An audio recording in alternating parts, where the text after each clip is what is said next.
Selamat malam para pendengar, apa kabar semuanya? Semoga baik-baik saja. Senang sekali saya TM dapat menemani Anda dalam acara cerita inspirasi selama beberapa menit. Hari ini TM akan menceritakan dua cerita yang sangat menyentuh hati dengan tema keajaiban yang diciptakan. Cerita pertama dengan judul Undian Berhadiah. Sebuah perusahaan memiliki tradisi mengadakan pesta setiap malam pergantian tahun atau Old and New dan mengadakan undian berhadiah. Aturan undian, setiap karyawan menyetor $10 sebagai dana.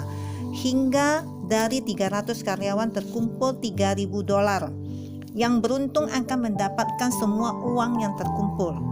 Pada hari undian, kantor dipenuhi suasana yang semarak. Semua orang menuliskan namanya di kertas dan memasukkannya ke dalam kotak undian. Seorang pemuda ragu-ragu untuk menuliskan namanya.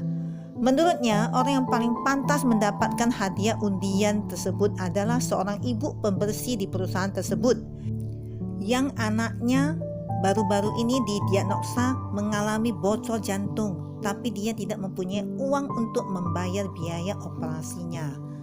Meski mengetahui bahwa hanya ada 1/300 kemungkinan nama yang ditulisnya terpilih, pria itu menulis nama ibu pembersih itu pada kertasnya. Ketika saat yang menegangkan tiba, kertas-kertas di kotak undian diaduk dan kotaknya dikocok. Pria itu terus berdoa dalam hatinya, "Saya berharap nama ibu ini yang terpilih." Bos perusahaan dengan perlahan-lahan mengambil sebuah gulungan, membukanya dengan suara yang lantang, mengumumkan nama yang tertulis di kertas itu. Nama si ibu pembersih. Kontan seisi ruangan kantor itu pun meledak dengan sorak-sorai. Ibu tersebut dengan cepat maju untuk menerima hadiah undian tersebut sambil menangis. Saya sangat beruntung dengan uang ini anakku punya harapan." Pesta dimulai. Pria itu memikirkan keajaiban ini sambil berjalan ke kotak undian di depan. Diambilnya dan dibukanya sebuah gulungan kertas. Dia lihat tulisan di atas kertas itu adalah nama si ibu pembersih kantor. Pria itu sangat terkejut.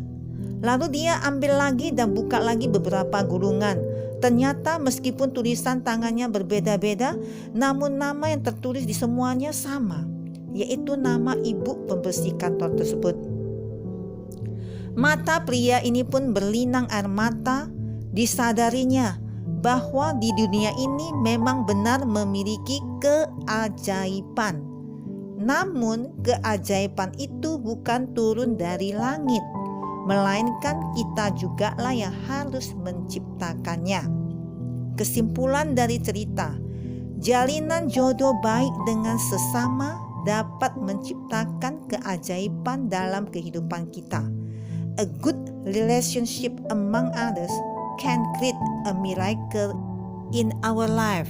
Dan cerita kedua dengan judul Penjual Sayur. Suatu siang ketika sedang berjalan-jalan dengan seorang teman di pinggiran kota, kami melihat seorang pria tua dengan pakaian yang kumal berusaha menawarkan sayuran.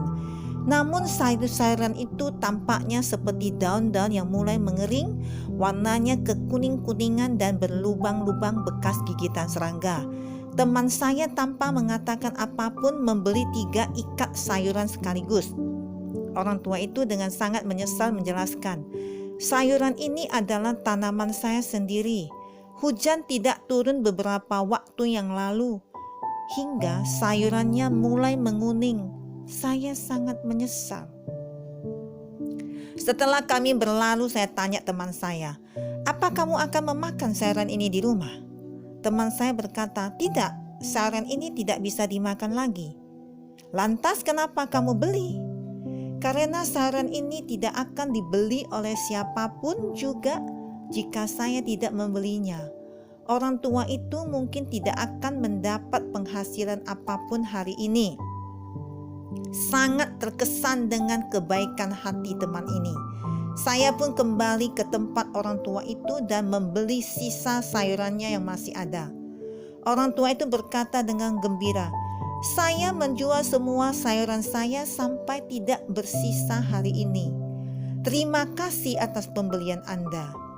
Walaupun sayur yang dibeli tidak bisa dimakan, saya memetik satu pelajaran yang berharga. Inilah menjadi kesimpulan dari cerita kedua, yaitu ketika sedang berada di titik terendah di dalam hidup ini, kita menginginkan sebuah karunia, sebuah keajaiban atas diri kita. Namun, ketika kita mampu, apakah kita bersedia menjadi si pembuat karunia keajaiban itu? Semoga semua makhluk berbahagia. Terima kasih atas perhatiannya. Semoga dapat dimengerti dan dipahami. Selamat malam, sampai jumpa lagi di cerita berikutnya.